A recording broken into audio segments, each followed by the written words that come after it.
Nah hadirin yang dimuliakan oleh Allah Subhanahu wa taala.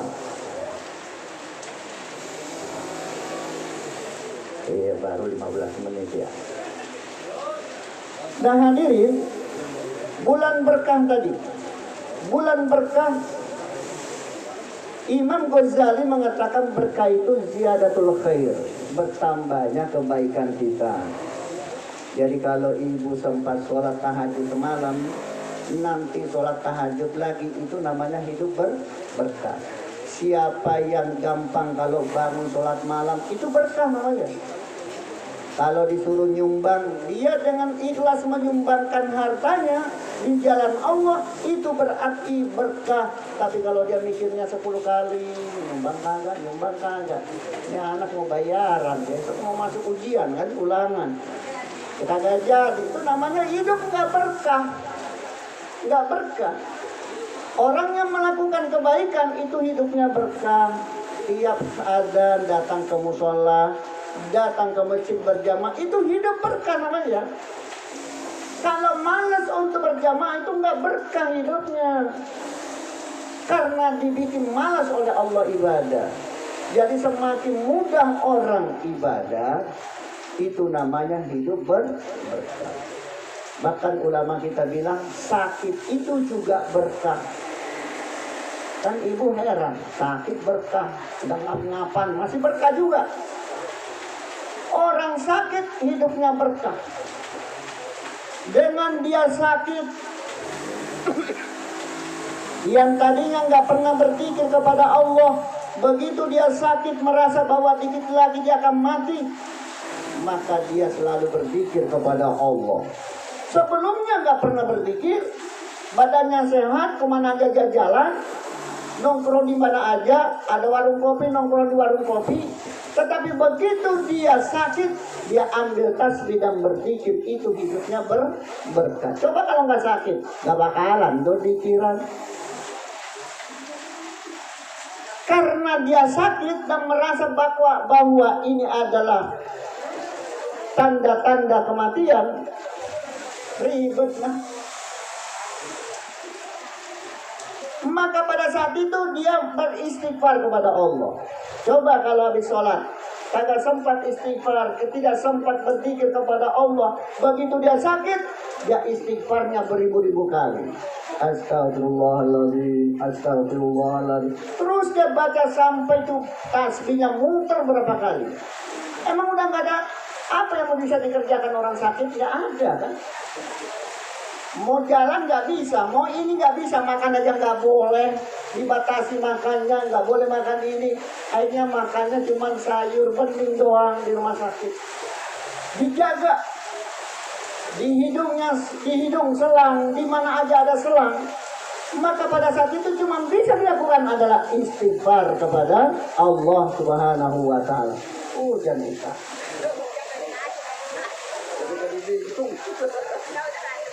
Gak apa-apa, ibu-ibu dilanjut apa enggak nih? Iya, lagi kalau hujan begini mau kemana? Iya. Ibu-ibu sekalian, jadi sakit itu adalah berkah. Karena pada saat itu semua bacaan yang pernah kita dengar di majelis taklim, yang pernah kita dengarkan melalui YouTube dan sebagainya, mungkin kita mendengarkan dari radio Cempaka, suara Cempaka ini, kita bisa amalkan pada saat kita lagi sakit. Karena kata Rasulullah Shallallahu Alaihi Wasallam, orang yang banyak istighfar, yang tiap hari istighfar kepada Allah, maka seluruh kesempitan hidupnya dihilangkan oleh Allah. Hidup lagi sempit nih, rezeki susah, hidup susah, banyak istighfar kepada Allah Subhanahu wa taala. Allah pun mengatakan dalam Al-Quran, "Faqultu astaghfiru rabbakum innahu kana ghaffara yursilis samaa'a 'alaikum midrara wa yumdidukum bi amwalin wa banin." Beristighfarlah yang banyak kepada Allah, nanti hartamu ditambahkan oleh Allah. Solusi sudah diberikan melalui Al-Quran. Siapa yang hartanya mau ditambah oleh Allah, wa yumdidukum bi amwalin, maka banyaklah istighfar. Banyak istighfar. Baca tuh istighfar 1000 kali sehari. Sanggup ibu? Sanggup cuma 15 menit 1000 kali, Pak. Istighfar 1000 kali itu cuma memerlukan waktu 15 menit. Sekarang duduk di kursi, ngerokok, ada kopinya ditambah kuenya. Berapa waktu dibutuhkan untuk ngerokok? Berapa waktu dibutuhkan untuk menyelesaikan kopinya dan kuenya? Sementara istighfar cukup 15 menit. Kalau orang istighfar, insya Allah hartanya ditambahkan oleh Allah. Wa yumdidikum bi amwalin, ditambahkan hartanya. Makanya orang-orang Arab waktu saya tanya, kok orang Arab kelihatannya nggak ada kerjaannya, adanya di masjid terus, kok hartanya banyak? Apa jawabannya? Kami tidak mengejar dunia, tapi kami yakin tentang Allah Subhanahu wa Ta'ala. Maka rezekinya berlimpah ruah.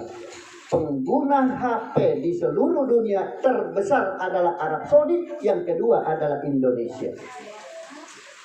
Itu luar biasa. Dari mulai anak kecil itu HP bagus-bagus banget.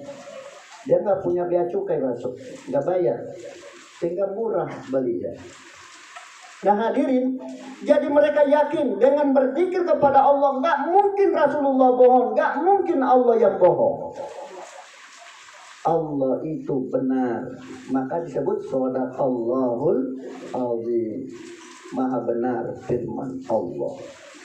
Maka banyak istighfar. Istighfar itu memperlancar rezeki. Hidup akan jadi senang. Semua kesulitan akan hilang. Penyakit akan hilang dengan banyak istighfar. Karena Allah mengatakan, wa ma kana Allahu mu'adzibahum wa hum yastaghfirun. Allah tidak akan menyiksa, Allah tidak akan menguji orang-orang yang banyak beristighfar kepada Allah Subhanahu wa Ta'ala. Enggak mungkin saya, kata Allah, menyiksa mereka sementara mereka tetap beristighfar kepada Aku. Maka istighfarlah menyelesaikan masalah dan persoalan. Nah hadirin, itulah berkah. Jadi orang sakit pun berkah, digunakan untuk beristighfar kepada Allah. Karena dia pikir, kalau gue sehat, ya alhamdulillah. Tapi kalau gue mati, belum neraka juga deh gue. Banyak istighfar ya. Mumpung belum mati, dia banyak istighfar. Udah tahu bahwa sakit itu adalah merupakan tanda-tanda kematian seseorang. Maka dia siap-siap untuk mati dengan istighfar kepada Allah. Ya, jadi itu berkah. Ketika bertambah kebaikan orang, banyak berzikir dan beribadah kepada Allah, itu namanya hidupnya berkah. Kalau males, sholat zuhur kagak, asar kagak, puasa nanti Ramadan kagak, kebaikan perintah Allah nggak ada yang dikerjain, berarti hidupnya tidak berkah. Itu aja. Nah lalu bagaimana dengan Ramadan? Ramadan itu menjadi bulan yang berkah. Kebaikan yang kita lakukan di dalamnya akan dilipat gandakan pahalanya menjadi 70 kali di luar Ramadan. Kalau kita di luar Ramadan bersedekah, sedekahnya cuma 10 kali lipat sampai 700 kali lipat. Tapi kalau itu sudah dikerjakan di Ramadan, maka sedekahnya menjadi 70 kali lipat. Yang 10 dilipatkan menjadi 70, jadi 70 kali 10. Lalu kemudian sedekahnya yang 700 dikalikan 70. Itu berkah, namanya bertambah nilai. Ada tambahan nilai yang diperoleh orang ketika di bulan Ramadan dibanding bulan yang lain. Orang yang mengerjakan yang wajib di bulan Ramadan sama nilainya dengan pahala wajib di luar Ramadan. Makanya di Ramadan ini full untuk ibadah. melakukan kebaikan, baca Al-Quran. Karena itu semua dilipat gandakan pahalanya oleh Allah di bulan Ramadan. Kan selama ini kan 1 tahun masih ada orang yang belum khatam Qur'annya, padahal sudah lewat satu tahun. Bahkan mungkin hari ini masih ada ibu-ibu yang belum membayar utangnya tahun yang lalu. Saking malesnya. Ibadah baca Quran nanti kalau Ramadan baru baca. Padahal Quran harus dibaca. Nah, Quran itu ada berapa halaman? 604 halaman. 604 halaman kalau dibagi 2 berarti 302 halaman. Kalau tiap hari dibaca 1 lembar, kira-kira habisnya 320 hari. Selesai. Dalam 1 lembar berapa hari? 365 hari. Kalau dalam jumlah bulan Komariah 350 hari. Jadi selesai. Kalau 1 lembar 2 halaman dia baca tiap hari, maka sebelum 1 tahun dia sudah khatam Al-Qur'annya. Itu teori. Tapi kalau dia menyelesaikan 2 lembar berarti 4 halaman dia selesaikan 1 hari. Maka kira-kira ya paling 10 bulan khatam Al-Qur'annya. Itu bisa dihitung secara teori. Atau 1 hari 1 juz dia baca. Jadi 1 bulan khatam. Berapa lembar dalam 1 juz? 10 lembar Quran itu. 1 halaman 15 baris. Jadi 10 lembar dalam 1 juz. Berapa kali kita sholat dalam semalam? 5 kali. Maka selesaikan. Habis sholat zuhur 2 lembar. Habis asar 2 lembar.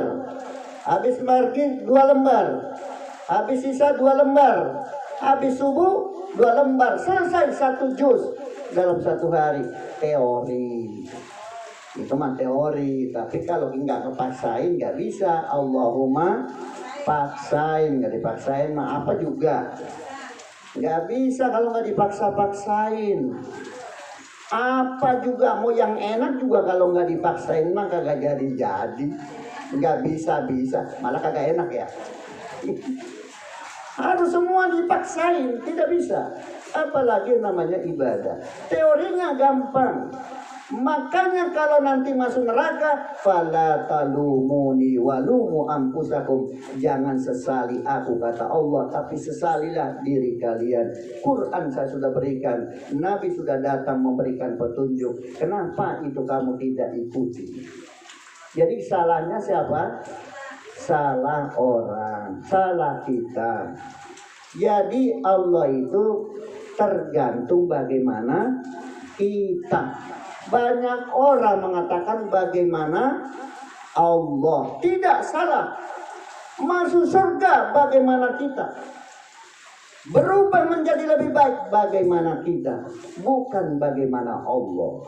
Karena Allah mengatakan in ahsantum li anfusikum wa in asatum falaha. Kalau kamu berbuat baik, pasti kebaikan yang kamu dapat. Kalau kamu berbuat buruk, pasti keburukan yang kamu dapat. Berarti bagaimana kita mau jadi orang sukses? Ya bagaimana kita, bukan Allah. Allah akan memberikan kesuksesan sesuai dengan usaha maksimal kita. Jadi kalau kita nggak berusaha, bagaimana kemudian Allah memberikan sukses? Dan diam aja pengen kaya. Dari mana Pak? Pelihara tuyul risikonya banyak, apalagi yang lain. Untuk yang haram aja susah kok, bener kan? Yang susah mau melakukan yang haram, kudu ngeluarin modal juga, tidak mudah juga. Semuanya memerlukan dana, usaha. Emang orang nembak orang tuh enggak susah itu. Resikonya kan gede banget. Bunuh orang Luar biasa. Karena itu hadirin, semua harus bagaimana kita diusahakan. Qul ma ya'ba'u bikum rabbi laula du'aukum, katakan wahai Muhammad, kalau bukan karena doa kalian Allah biarin kita begini aja, enggak ada apa-apanya. Karena tiap hari berdoa, ya Allah Rabbana atina fid dunya hasanah wa fil akhirati hasanah wa qina adzaban.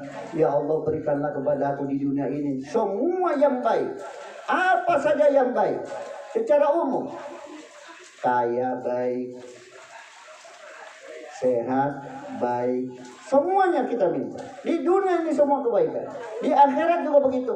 Di akhirat masuk surga, itu kebaikan. Itu doa yang kita minta. Maka Allah akan melakukan apa yang kita minta. Itu dia yang disebut Allah terima doa kita. Maka apa yang kita minta diwujudkan oleh Allah. Itu karena Allah sudah bekerja sesuai dengan permintaan kita. Tergantung bagaimana kita. Maka berdoalah.